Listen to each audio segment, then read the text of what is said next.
అప్పుల బాధలు వెంటాడుతున్నాయా? అయితే 6 జేవిఆర్ వారి జాతిరత్నాలు ధరించండి.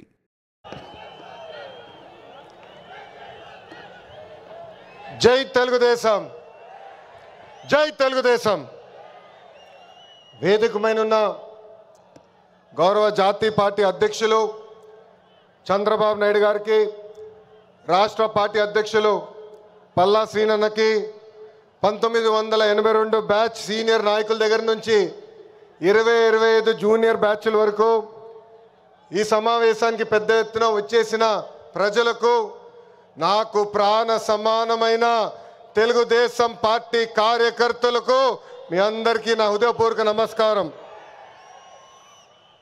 తిరుమల తొలి గడప దేవుని గడప, ఒంటిమిట్ట రామస్వామి ఆలయం, ఆమీన్ పీర్ దర్గా, మరియాపురం చర్చ్ ఉన్న పుణ్యభూమి ఈ గడప.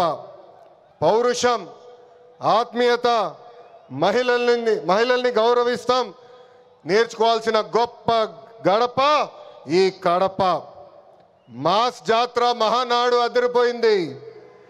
పౌరుషాల గడ్డపై పసుపు జెండా రెపరెపలాడుతుంది.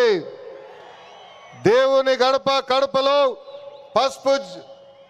పసుపు పండగ నిర్వహిస్తాం.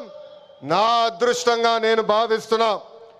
2024లో మాస్ విక్టరీ మనందరం చూసాం, చరిత్ర కూడా తిరిగి రాశాం. 94% స్ట్రైక్ రేట్, అంటే 175 నియోజకవర్గాల్లో 164 స్థానాలు మన కైవసం చేసుకున్నాం. ఇది ఒక రికార్డు కాదు, ఆల్ టైమ్ రికార్డ్ అని సభాముఖం మీకు తెలుపుతున్నా. ఇది తెలుగుదేశం పార్టీ కార్యకర్తల నాటు దెబ్బ. జెండా బీకేస్తా అన్నారు, వాళ్ళు ఇప్పుడు పార్టీ కార్యాలయానికి టూలెట్ బోటు పెట్టుకుని పారిపోయే పరిస్థితి. పార్టీ లేకుండా చేస్తా అన్నారు, అడ్రస్ లేకుండా పోయే పరిస్థితి. వై నాట్ 175 అన్నారు, ప్రజలు ప్రతిపక్ష హోదా కూడా ఇవ్వని పరిస్థితి. మన బొమ్మలు పెట్టి బాక్సింగ్ చేశారు, ప్రజలే ఇప్పుడు ఫుట్బాల్ ఆడుకునే పరిస్థితి. ఏ తప్పు చేయని మన అధినేత చంద్రబాబు నాయుడు గారు బంధించారు.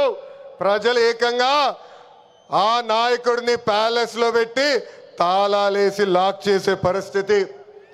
మన నాయకులు ట్రెండ్ ఫాలో అవ్వరు, ట్రెండ్ సెట్ చేస్తారు.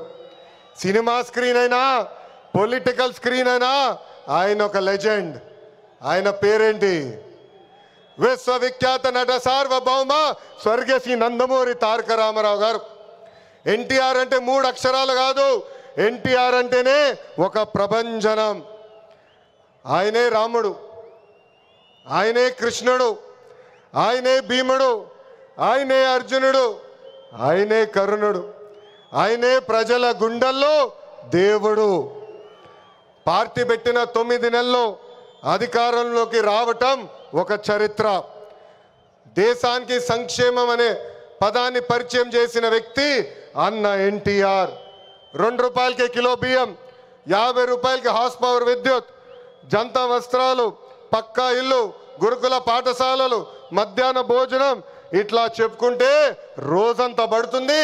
అన్న ఎన్టీఆర్ చేసిన సంక్షేమ కార్యక్రమాలు చెప్పేదానికి. సంక్షేమంలోనే అన్న ఎన్టీఆర్ ఒక బ్రాండ్. ఇంకా తెలుగువారు ప్రపంచం మొత్తంలో పెద్దపీట వేసింది మన బ్రాండ్ సిబిఎన్. సిబిఎన్ అంటే డెవలప్మెంట్, సిబిఎన్ అంటే సంక్షేమం, సిబిఎన్ అంటే మనందరి ధైర్యం. అప్పుడు ఐటీ, ఇప్పుడు ఏఐ, అప్పుడు హైటెక్ సిటీ, ఇప్పుడు క్వాంటమ్ వ్యాలీ, అప్పుడు సైబరాబాద్, ఇప్పుడు అమరావతి. చాలని 200 రూపాయల పెన్షన్ని 2000 రూపాయలు పెంచారు. ఇప్పుడు భారతదేశంలో ఏ రాష్ట్రం ఇవ్వని విధంగా 4000 రూపాయల పెన్షన్ మన చంద్రన్న అందిస్తున్నారు. అన్న క్యాంటీన్, డ్వాక్రా, దీపం, పేదల చిరునవ్వు మన నాయకుడు చంద్రబాబు నాయుడు గారు. మనకి ప్రతిపక్షం కొత్త కాదు, మనకి అధికారం కొత్త కాదు. 2019 నుంచి 24 వరకు విధ్వంస పాలన మనందరం చూసాం. ప్రశ్నిస్తే కేసులు, నా పైన కూడా 23 కేసులు పెట్టారు. పోరాడితే ఏకంగా అరెస్ట్ చేశారు. వేదిక మీద ఉన్న చాలామంది నాయకుల్ని ఆనాడు అరెస్ట్ చేశారు. ఎన్ని ఇబ్బందులున్నా, ఎన్ని కేసులు పెట్టినా మనం ఆనాడు ఒకే డైలాగ్ చెప్పాం. ఏంటది? ఆ డైలాగ్ ఏంటి? తగ్గేదే లేదు.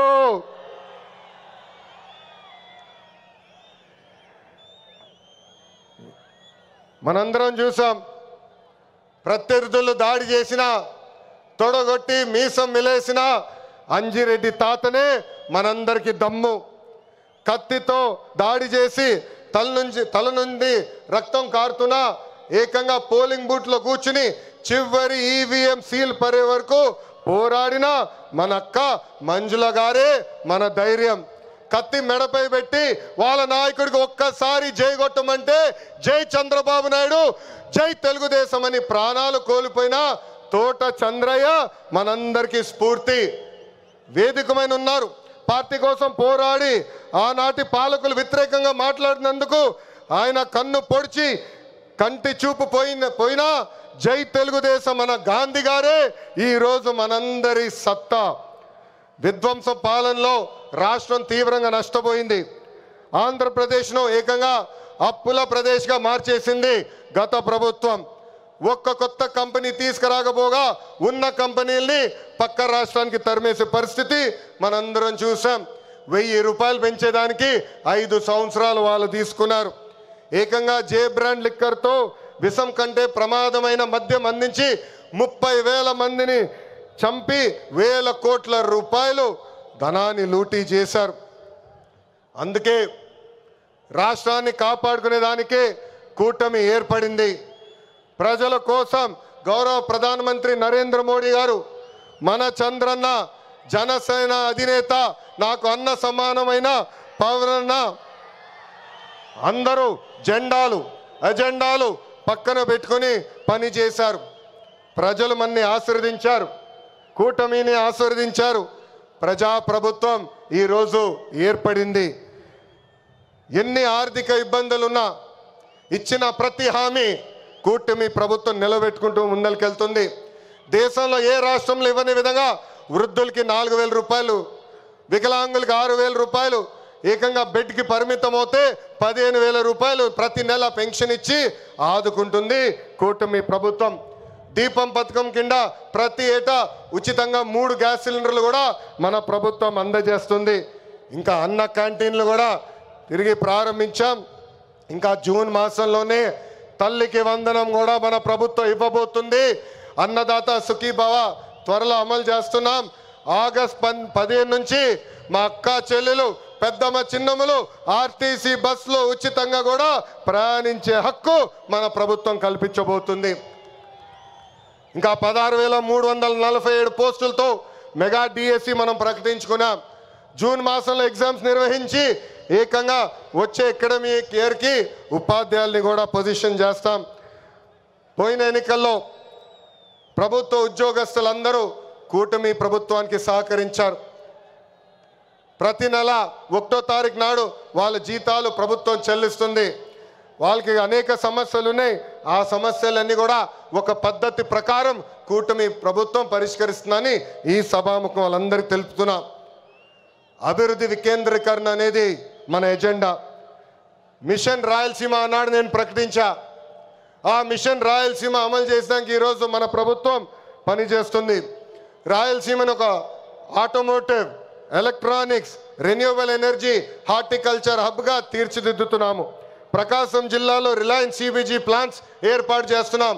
ఉభయ గోదావరి జిల్లాలో పెద్ద ఎత్తున ఆక్వాని ప్రోత్సహిస్తున్నాం. ఏకంగా ఉత్తరాంధ్రలో ఐటీ, ఫార్మా, మెడికల్ ఎక్విప్మెంట్ తయారీ, ఏకంగా భారతదేశంలోనే అతిపెద్ద స్టీల్ ప్లాంట్ ఆసిలర్ మిత్తల్ ప్లాంట్ కూడా మనం తీసుకొస్తాం జరిగింది. గడిచిన 11 నెలల్లో 8.5 లక్షల కోట్ల విలువైన పెట్టుబడి, తద్వారా 6 లక్షల మందికి ఉద్యోగాలు కల్పించే దిశగా మన ప్రభుత్వం ఒప్పందాలు కుదిరించుకుంది. ఇంకా తెలుగుదేశం పార్టీలో మా కార్యకర్తలే అధినేత. దేశంలో ఏ పార్టీ ఇవ్వని గౌరవం తెలుగుదేశం పార్టీ కార్యకర్తలకి ఇస్తుంది. దేశంలో ఏ పార్టీకి 1 కోటి మంది సభ్యులు లేరు. అదే మన పసుపు జెండా పవర్. అదే ఈ పసుపు సైన్యం పవర్. సభ్యత్వంలో కూడా ఎవరు మన రికార్డు బద్దలగొట్టే పరిస్థితుల్లో లేరు. ఈరోజు 5 లక్షల ప్రమాద బీమా అందిస్తున్నాం. ఫ్యాక్షన్లో ఎవరైనా చనిపోతే వాళ్ళ బిడ్డలు ఫ్యాక్షన్లోకి వెళ్లకుండా ఎన్టీఆర్ మోడల్ స్కూల్లో మన నాయకుడు చంద్రబాబు నాయుడు గారు ఈరోజు చదివిస్తాం జరుగుతుంది. విద్య, వైద్యం, స్వయం ఉపాధి ఇలా 140 కోట్ల రూపాయలు కేవలం కార్యకర్తల సంక్షేమం కోసం ఖర్చు పెట్టిన పార్టీ తెలుగుదేశం పార్టీ. నేను స్వయంగా వైసీపీ హయాంలో ఇబ్బంది పడిన కుటుంబాలని కలుస్తున్నా. ఒక్కొక్కరిని కలిసి వాళ్ళకి ఏమైనా సమస్యలు ఉంటే మేము పరిష్కరిస్తున్నాం. అంతేకాదు మన అధినేత చంద్రబాబు నాయుడు గారు కానీ నేను జిల్లాకు వచ్చినప్పుడు ప్రభుత్వ కార్యక్రమానికి వెళ్ళే ముందల ఆనాడు మేము ఇచ్చిన హామీ మేరకు ముందల ఉత్తమ కార్యకర్తలు కలిసిన తర్వాతనే ప్రభుత్వ కార్యక్రమాలకి మేము వెళ్తాం జరుగుతుంది. నేను సీనియర్ని జూనియర్ని సమానం గౌరవిస్తా, కానీ పనిచేసే వాళ్ళని ప్రోత్సహిస్తా. ప్రతి కార్యక్రమంలో కార్యకర్తలు భాగస్వామ్యం అవ్వాలి, కలిసికట్టుగా పనిచేయాలి. మన చేస్తున్న సంక్షేమ అభివృద్ధి కార్యక్రమాలు ప్రజల్లోకి తీసుకురావాల్సిన అవసరం చాలా చాలా ఉంది. ఇక్కడున్న ఎంతోమంది మన అధ్యక్షుడు వారు చంద్రబాబు నాయుడు గారిని కలిశారు, నన్ను కూడా కలిశారు. పాదయాత్రలో లక్షలాది మంది నాతో ఏకంగా ఫోటోలు దిగారు. ఈ సభాముఖంగా వైకాపా కార్యకర్తలు ఆలోచించమంటున్నా, ఏనాడైనా మీ నాయకుడు మిమ్మల్ని కలిశాడా? ఏనాడైనా మీ నాయకుడు మీతో ఫోటో దిగారా? అధికారంలో ఎందుకో ఇప్పుడు ప్రతిపక్షంలో కూడా తాడేపల్లి కొంపకెళ్తే no entry, palace doors closed అని చెప్పే పరిస్థితికి వచ్చారు. గౌరవ ముఖ్యమంత్రి చంద్రబాబు నాయుడు గారు, గౌరవ ఉప ముఖ్యమంత్రి పవన్ అన్న కలిసి రాష్ట్రాన్ని అన్ని రకాలుగా అభివృద్ధి చేస్తున్నారు. గౌరవ ప్రధానమంత్రి గారు రాష్ట్రానికి పూర్తిగా సహకారం అందిస్తున్నారు. ఏకంగా ఆంధ్ర రాష్ట్ర ప్రజలు కోరిన అన్ని కోరికలు ఈరోజు గౌరవ ప్రధానమంత్రి గారు తీర్చుతున్నారు. దానికి కారణం ఒకటే, మొన్న జరిగిన ఎన్నికల్లో 25 స్థానాల్లో ఎప్పుడైతే కూటమి పార్లమెంట్ 25 స్థానాల్లో కూటమి ఎప్పుడైతే 21 స్థానాలు గెలిచిందో, ఎస్ ఆంధ్ర రాష్ట్రం ఇప్పుడు ఎన్డీఏ వెనకుంది, ఆంధ్ర రాష్ట్రం ఎన్డీఏకి కట్టుబడి ఉంది. అందుకే ఆంధ్ర రాష్ట్రానికి నేను అన్నీ చేస్తానని అడుగు వేశారు మన గౌరవ ప్రధానమంత్రి నరేంద్ర మోడీ గారు. ఇప్పుడు మనం చేయాల్సింది ఒకటి ఉంది, ప్రజలకు దగ్గర అవ్వాలి. అహంకారం, ఈగో పక్కన పెట్టుకోవాలి. అహంకారం ఉంటే ఏమవుతుందో మనందరం చూసాం. 151 సీట్లు ఏమైంది? 151 సీట్లు ఏమైంది? 11 అయ్యాయి. అందుకే నేలపై ఉండాలి, ప్రజలకు సేవ చేయాలి. అధికారంలో ఉన్న ప్రతిపక్షంలో ఉన్నట్టు మనం అందరం వ్యవహరించాలి. చిన్న కుటుంబంలోనే సమస్యలు ఉంటాయి. 3 పార్టీలు కలిసినప్పుడు చిన్న సమస్యలు రావటం సహజమే. ఈగోలు పక్కన పెట్టండి, అందరం కలిసి పనిచేద్దాం. విడాకులు, మిస్ఫైర్లు, క్రాస్ ఫైర్లు ఎట్టి పరిస్థితుల్లో జరిగేదానికి లేదని ఈ సభాముఖ కార్యకర్తలందరికీ నేను తెలుపుతున్నా. ఈ మహానాడు వేదికగా ఒక ముఖ్యమైన విషయం ఆంధ్ర రాష్ట్ర ప్రజలకి నేను చెప్పదలుచుకున్నా. ప్రభుత్వ కొనసాగింపు చాలా చాలా అవసరం. ఒక రాష్ట్రం అభివృద్ధి చెందాలంటే ప్రభుత్వం కొనసాగించాల్సిన అవసరం చాలా ముఖ్యం. 2014లో కట్టుబట్టలతో మన ప్రయాణం ప్రారంభించాం. 2014 నుంచి 19 వరకు సంక్షేమ అభివృద్ధి జోడి ఎద్దుల బండిలాగా మనం నడిపించాం. 2019లో విధ్వంస పాలన వచ్చింది, విధ్వంస ప్రభుత్వం వచ్చింది, ఒక సైకో ముఖ్యమంత్రి అయ్యాడు. దానివల్ల ఆంధ్ర రాష్ట్రం 30 సంవత్సరాలు వెనక్కిపోయింది. ఆంధ్ర రాష్ట్రం చాలా ఇబ్బంది పడింది. ఒక్కసారి ఆంధ్ర రాష్ట్ర ప్రజలు ఆలోచించాలా. గుజరాత్లో బీజేపీ వరుసగా 7 సార్లు గెలిచింది. ప్రభుత్వ కొనసాగింపు వల్ల ఈరోజు గుజరాత్లో అన్ని రంగాల్లో వాళ్ళు అగ్రస్థానంలో ఉన్నారు. అంతెందుకు, మొన్నటి వరకు మన వెనకాల ఉన్న ఒరిస్సా రాష్ట్రంలో కూడా బిజు జనతాదళ్ వరుసగా 5 సార్లు గెలిచింది. ప్రభుత్వ కొనసాగింపు వల్ల వాళ్ళు కూడా కొన్ని రంగాల్లో ఆంధ్ర రాష్ట్రాన్ని దాటి ముందరికెళ్ళే పరిస్థితి. ఉమ్మడి రాష్ట్రంలో తెలుగుదేశం పార్టీ ఒకసారి వరుసగా గెలిచింది. మనందరం చూసాం ఆనాడు ఆంధ్ర రాష్ట్రం ఎలా అభివృద్ధి చెందిందో. అందుకే ప్రభుత్వ కొనసాగింపు చాలా చాలా ముఖ్యం. దీని గురించి రాష్ట్ర ప్రజలు అందరికీ తెలియజేయాల్సిన బాధ్యత ప్రతి పసుపు సైనికుడి పైన ఉందని ఈ సభాముఖంగా కోరుకుంటున్నా. ప్రభుత్వ కొనసాగింపు ఉంటేనే పెట్టుబడులు వస్తాయి, పెట్టుబడులు వస్తేనే నిరుద్యోగ యువకులకి పెద్ద ఎత్తున ఉద్యోగాలు కల్పించే అవకాశం మనందరికీ దక్కుతుంది. నేను ఈరోజు దేవుని గడప సాక్షిగా రాయలసీమ ప్రజల్ని కొన్ని ప్రశ్నలు అడగాలనుకుంటున్నా. రెడీనా? రెడీనా? తల్లిని చెల్లిని మెడబట్టుకుని బయటికి ఎంటేసింది ఎవరు? ఎవరు? సొంత బాబాయిని లేపేసింది ఎవరు? జే బ్రాండ్లు అమ్మి పేదల రక్తం దాగింది ఎవరు? బల్ల కింద ఉన్న ఎర్ర బటన్ నొక్కి ప్రజల్ని బాధింది ఎవరు? అందరూ ఎర్ర బుక్కు అని ఏడుస్తున్నారు. ఎందుకయ్యా అంత ఏడుపు? నేను ఆనాడు చెప్పింది ఏంటి? ఎవరైతే చట్టాన్ని ఉల్లంఘించి ప్రజల్ని కార్యకర్తలు ఇబ్బంది పెట్టారో చట్టపరంగా వాళ్ళపైన యాక్షన్ తీసుకుంటానని నేను చెప్పా. ఈరోజు ఎర్ర బుక్ కాదు కదా, ఎర్ర రంగు చూస్తేనే వణికిపోయే పరిస్థితి వస్తుంది.